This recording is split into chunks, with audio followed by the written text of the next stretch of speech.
A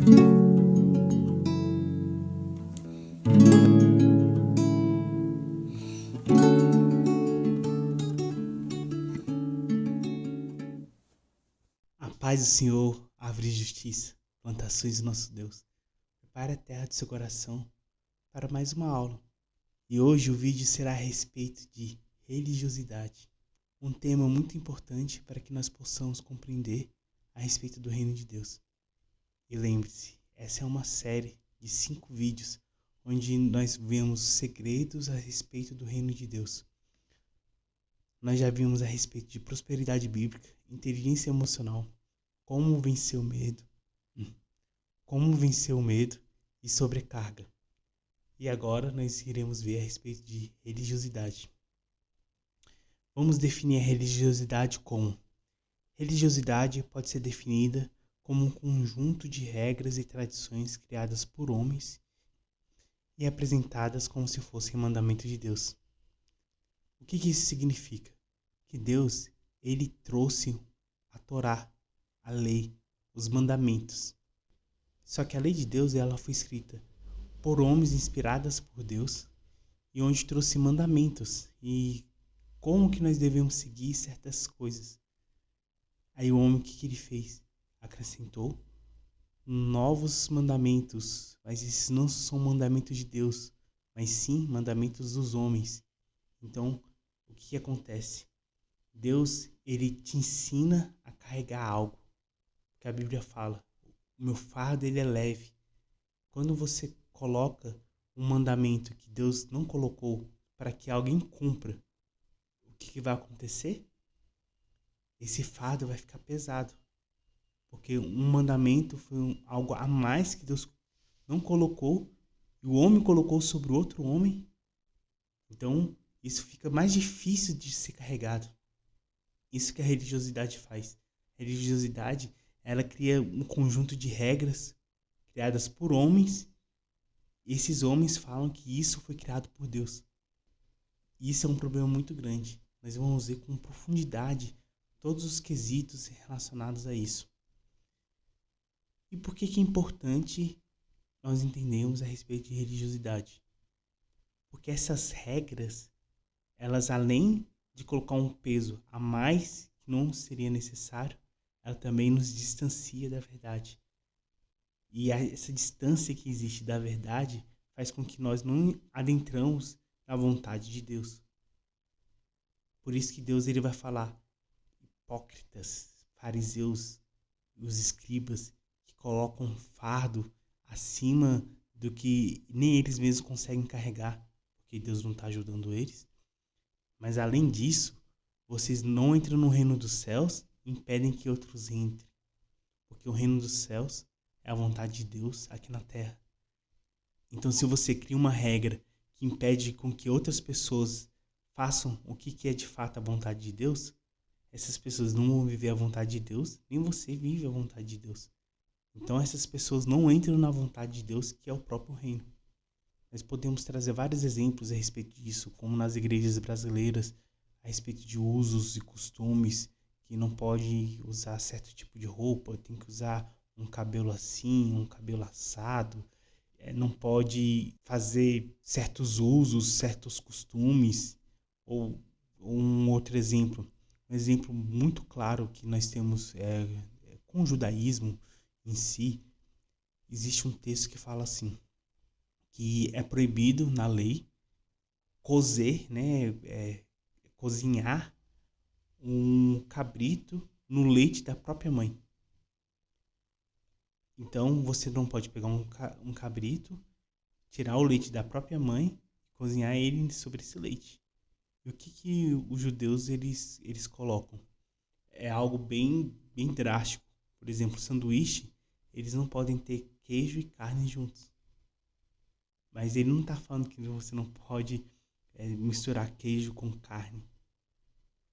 É tão sério isso para eles que quando se tem essa relação, a cozinha do queijo, a cozinha do leite, ela tem que ser uma cozinha separada da cozinha da carne.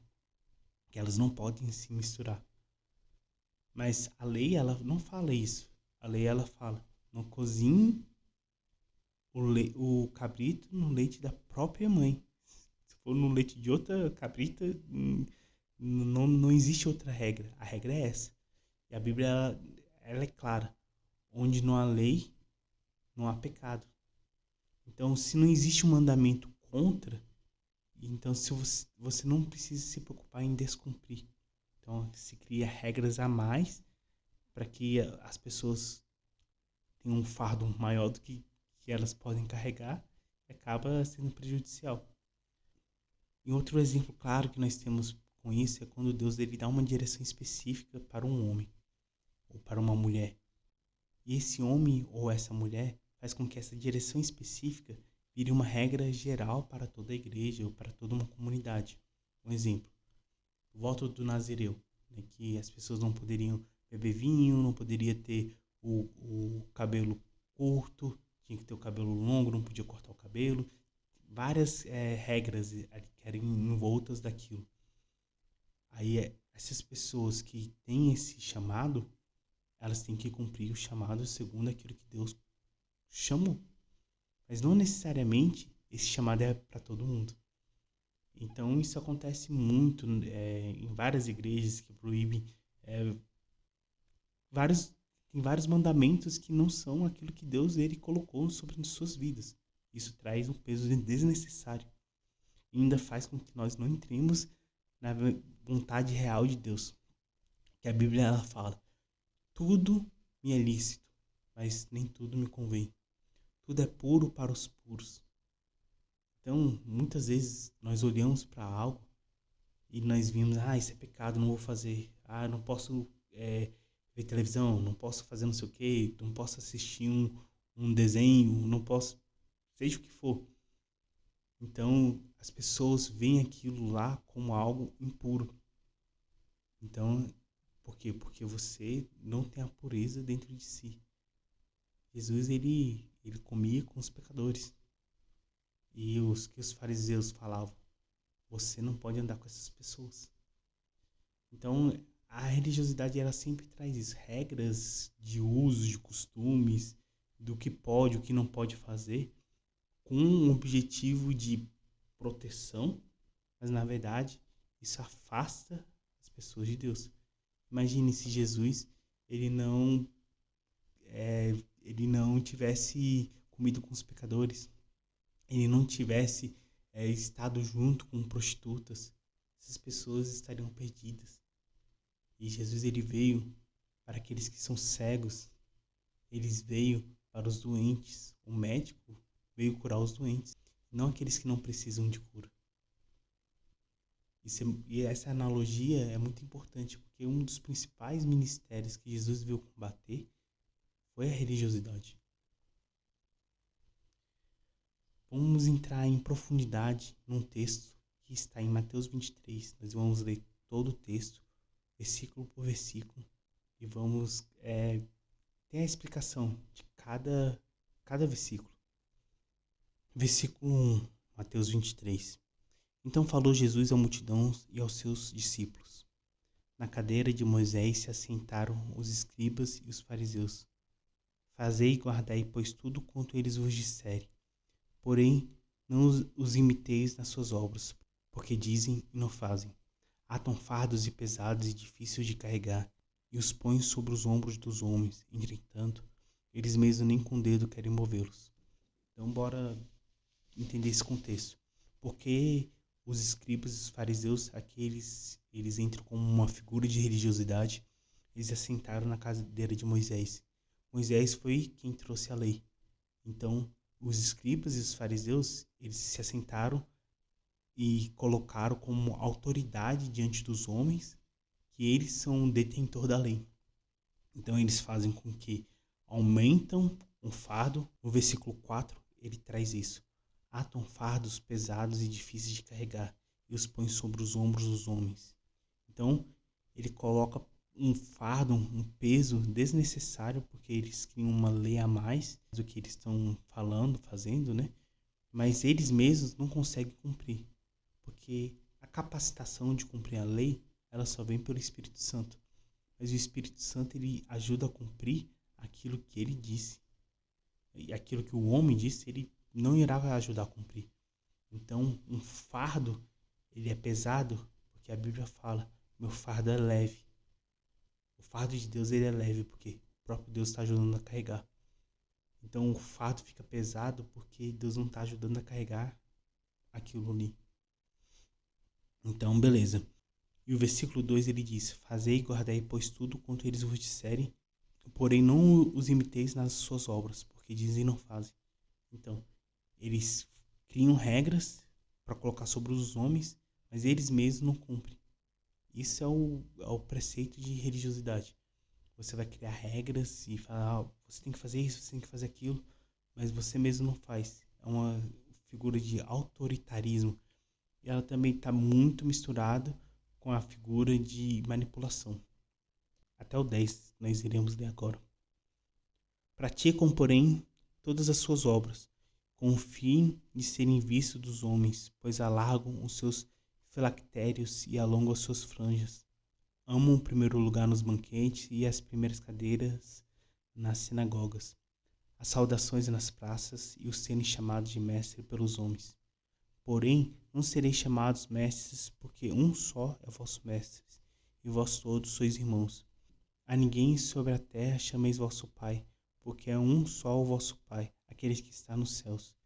Então, o que ele está dizendo? Que o objetivo do fariseu, no coração, eles podem não dizer isso, né? O objetivo diante dos homens é, eu sou uma pessoa santa, eu sou uma pessoa pura, eu sou uma pessoa espiritualizada, sou uma pessoa próxima de Deus. E como que eles se apresentam com isso?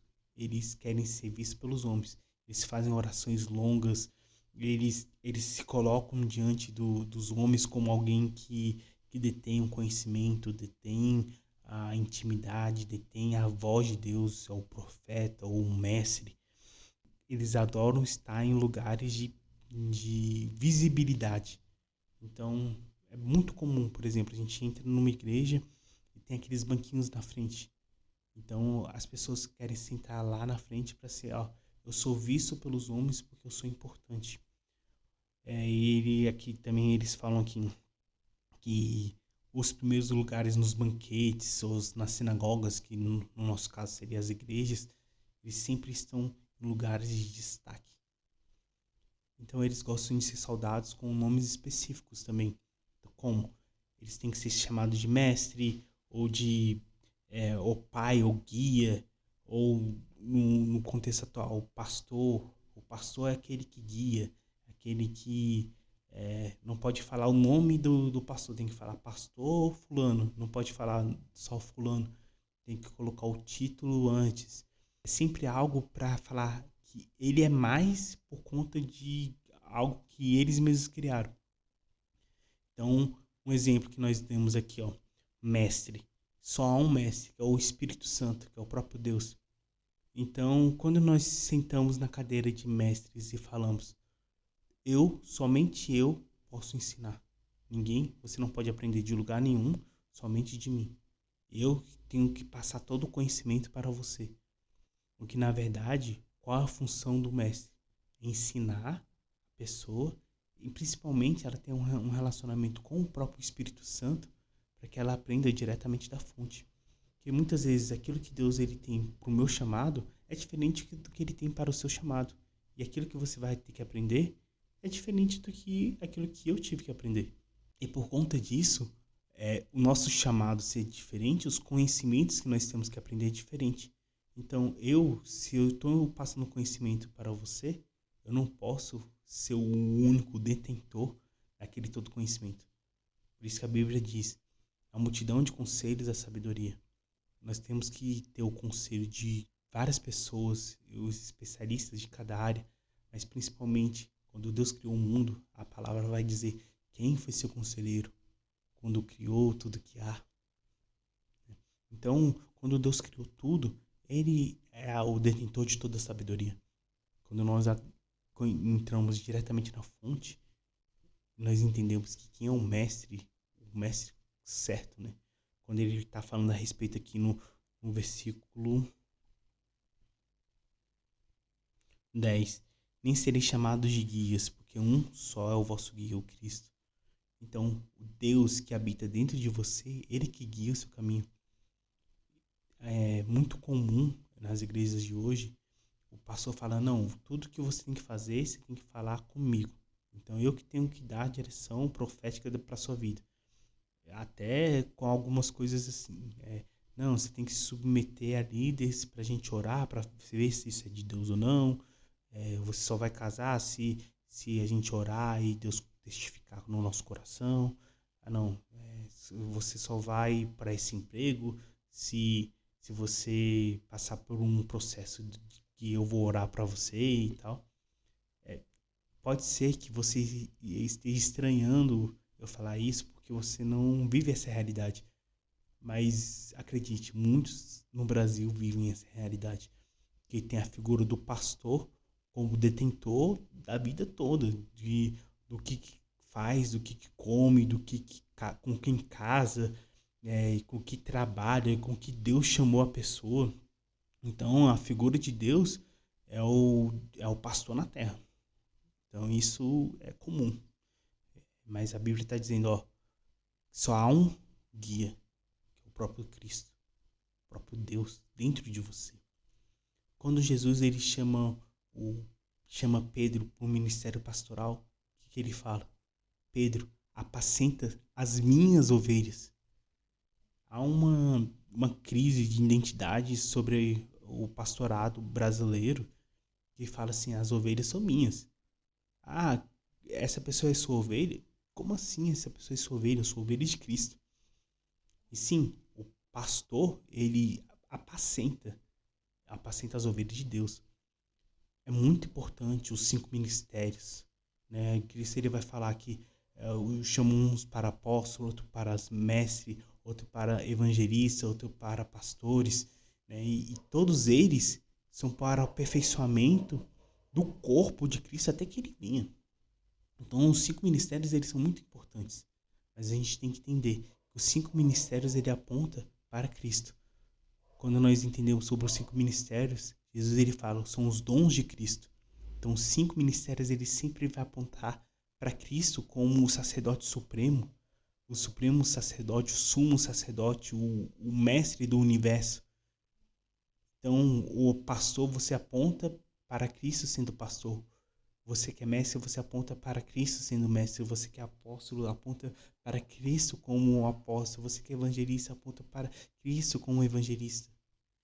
Então, todos os 5 ministérios eles apontam para Cristo, o que é o cabeça. Vamos continuar. Nós estamos agora no versículo 11. Mas o maior dentre vós será vosso servo. Quem a si mesmo se exaltar será humilhado. Quem a si mesmo se humilhar será exaltado. Aqui Jesus está trazendo uma instrução bem clara, né? Se você quer ser grande no reino, sirva. Então, seja o menor, né? Você sirva as próximas pessoas. Você se humilha diante de Deus. Você vai lá, se humilha diante de Deus e Deus ele te exalta. Quando Jesus ele traz o Sermão do Monte, ele traz um ensinamento bem contra aquilo que ele está batendo, né? Contra o farisaísmo, contra a religiosidade. O que ele fala?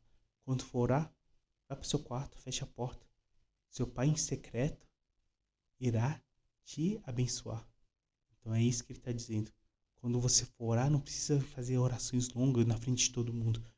Vá para o teu quarto, ore em secreto, que ninguém veja, que você converse com o Pai, que você se humilhe diante da presença de Deus e Deus ele vai te exaltar no devido tempo. Vamos ler agora o 13. Ai de vós, escribas e fariseus hipócritas, porque fechais o reino dos céus diante dos homens, pois vós não entrais, nem deixais entrar o que estão entrando. Então ele está dizendo aqui, o reino dos céus é a vontade de Deus na terra. Né? Então, vontade do vir teu reino, assim nos céus como na terra. Então, a vontade de Deus ela tem que ser estabelecida na terra. Isso é o reino de Deus, na terra. Então, quando nós saímos da vontade de Deus, nós não estamos executando ou entrando no reino. Então, o que ele está dizendo? Que essas pessoas, os religiosos, eles não entram no reino de Deus, impedem com essas regras que outras pessoas também entrem. Vamos para o 14. Ai de vós, escribas e fariseus hipócritas, porque devorais as casas das viúvas e para justificar fazei longas orações. Por isso sofrereis juízo muito mais severo. Aqui ele está dizendo das pessoas que vão na casa de outras pessoas e para tirar aquilo que elas nem têm, né? Tirar dinheiro ou algo do tipo, e fazem longas orações para justificar o que eles estão pegando das pessoas que deveriam ser ajudadas. 15. Ai de vós, escribas e fariseus hipócritas, porque rodeais o mar e a terra para fazer um prosélito, e uma vez feito, o torneis filhos do inferno 2 vezes mais do que vós. Então aqui está dizendo assim, a gente já viu muito isso, cruzadas gigantes, não, vou fazer uma promessa, vou de joelho de uma distância de 100 quilômetros, seja lá quantos quilômetros forem, de joelhos. Então ele está fazendo um alto sacrifício muito grande, mas isso é só para ser visto no fim. 16. Ai de vós, guias cegos, que dizeis: quem jurar pelo santuário, isso é nada. Mas se alguém jurar pelo ouro do santuário, fica obrigado pelo que jurou. Insensatos e cegos. Pois qual é o maior, o ouro ou o santuário que santifica o ouro? E quem quer jurar pelo altar, isso é nada. Quem, porém, jurar pela oferta que está sobre o altar, fica obrigado ao que jurou. Cegos. Pois qual é o maior, a oferta ou o altar que santifica a oferta? Portanto, quem jurar pelo altar, jura por ele e por tudo que sobre ele está. Quem jurar pelo santuário, jura por ele e por aquele que nele habita. Quem jurar pelo céu, jura pelo trono de Deus e por aquele que o trono está sentado. Então, Jesus está trazendo um ensinamento a respeito do juramento. Não sei se vocês já presenciaram isso, mas algumas igrejas falam assim, bora fazer o voto de não sei o quê. Então você vai lá, coloca o dinheiro e faz um juramento em cima daquele dinheiro. E se você fizer o juramento em cima daquele dinheiro, você vai ter que cumprir, né? Mas como se o dinheiro fosse o importante dali, né? Só é válido por conta do dinheiro, não sobre o altar, não sobre Deus, não sobre os céus e a terra. Então Jesus está dizendo assim, ensinamento, que é não o ouro que santifica o altar, é o altar que santifica o ouro. Mas Jesus, ele em outra passagem, ele vai dizer: não jureis, nem pelos céus, nem pela terra, nem por você mesmo, porque a sua vida pertence a Deus. Seja seu sim, sim e seu não, não. Então Jesus está removendo essa doutrina que foi passada de geração em geração e fala: seja seu sim, sim, seu não, não. Simples. 23. Ai de vós, escribas e fariseus hipócritas, porque dais o dízimo da hortelã, do edro, do cominho, e tendes negligenciado os preceitos mais importantes da lei: a justiça, a misericórdia, a fé. Deveis, porém, fazer essas coisas sem omitir aquelas. Então Jesus está trazendo assim, que as pessoas pegam essa questão do dízimo. Então você tem que dar o dízimo de 10% de tudo e separa cada... eu planto, eu tenho um pé de jabuticaba, eu tenho várias frutas, eu tenho que tirar todas elas e separar 10% de cada fruta certinho, calcular. Aqui que Jesus está dizendo que esse não é o preceito mais importante da lei, mas sim o amor, mas sim a misericórdia, e sim a justiça, e sim a fé. Mas as pessoas, elas estão pegando a parte ali do dinheiro e colocando como se isso fosse a parte mais importante a ser cumprida. Entenda, o que é o dízimo? O dízimo, ele foi constituído para ser dado a 10ª parte de tudo aquilo que você ganha para a tribo de Levi. Por que tribo de Levi? Porque foram instituídas as 12 tribos de Israel. A tribo de Levi era uma tribo que deveria servir o templo. Ela não poderia ter posse, não poderia ter herança. Se ele tivesse herança, ela seria uma herança maldita. Então, o próprio Deus seria a herança deles na terra. Como eles não poderiam trabalhar fora do templo, o que acontecia? todas as 12 tribos dividia, pegava a 10ª parte de tudo que eles ganharam e dava para essa tribo, para eles poderem se sustentar. Entenda, isso seria como você dar 10% para a família Ferreira, a família Bersan, a família Souza. Então era uma família, que os descendentes de Levi são aqueles que são descendentes de Levi, filho de Israel. Então Israel teve um filho chamado Levi e os descendentes deles são da tribo de Levi. Então seria como uma espécie de sobrenome. Eu vou dar uma forçada de barra, mas é como se fosse uma espécie de sobrenome. Não é, né? Mas a gente entende, mas para que nós brasileiros consigamos entender. Então você teria que dar a 10ª parte para a tribo de Levi. É isso que Jesus está trazendo. Eu não vou entrar em detalhes sobre dízimo para o Antigo Testamento, Novo, no intuito desse vídeo. Mas assim, é só para dar um contexto geral do que Jesus está trazendo.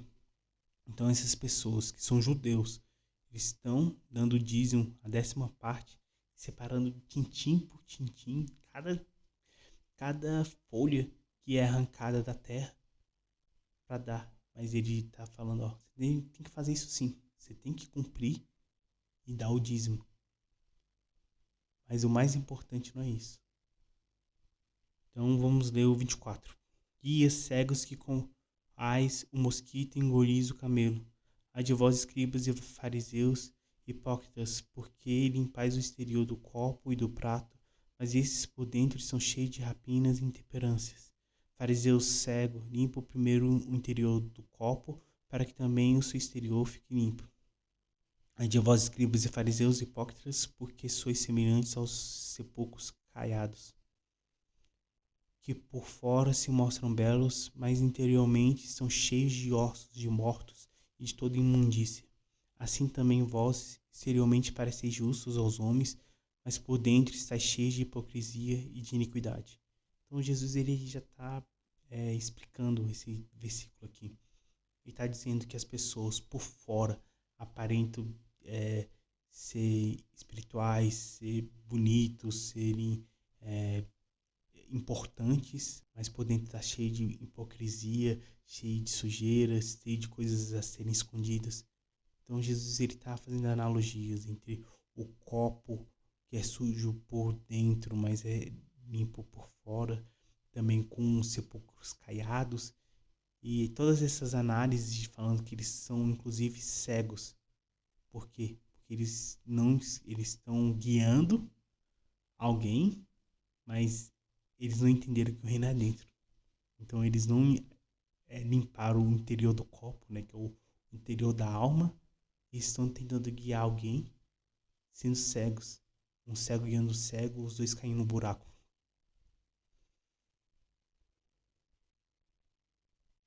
29. Ai de vós, escribas e fariseus hipócritas, porque edificais os sepulcros dos profetas, adornai os túmulos dos justos, e dizeis, se tivéssemos vivido nos dias de nossos pais, não teríamos sido seus cúmplices no sangue dos profetas. Assim contra vós mesmos testificam que sois filhos dos que mataram os profetas. Enchei-vos, pois, a medida de vossos pais. Serpentes, raças de víboras, como escapareis da condenação do inferno? Por isso eis que eu vos envio profetas, sábios e escribas, e a uns matareis e crucificareis, a outros açoitareis nas vossas sinagogas e perseguireis de cidade em cidade, para que sobre vós recaia todo o sangue justo derramado sobre a terra, desde o sangue do justo Abel até o sangue de Zacarias, filho de Baraquias, a quem matastes entre o santuário e o altar. Em verdade vos digo que todas essas coisas hão de vir sobre a presente geração.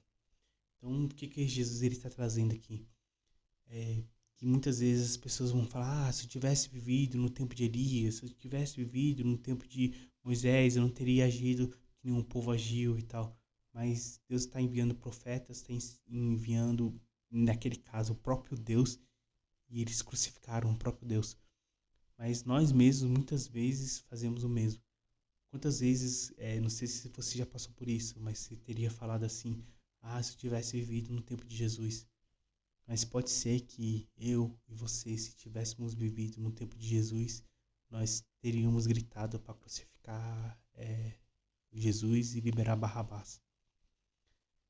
Sei que isso é forte, mas nós temos que olhar para nós mesmos e nos arrepender. Porque muitas vezes aqueles que são enviados por Deus estão sendo subjugados por nós mesmos. E Deus ele fala, bem-aventurado aquele que dá um copo de água para um profeta na posição de um profeta. Quando alguém vem e ensina, alguém que traz a palavra de Deus, alguém que realmente veio de Deus, você reconhece ele e honra aquela pessoa, então você recebe o galardão conveniente daquele ato. E chegamos ao término de mais uma aula. Que você possa mortificar o velho homem, que a semente da palavra possa germinar em vosso coração.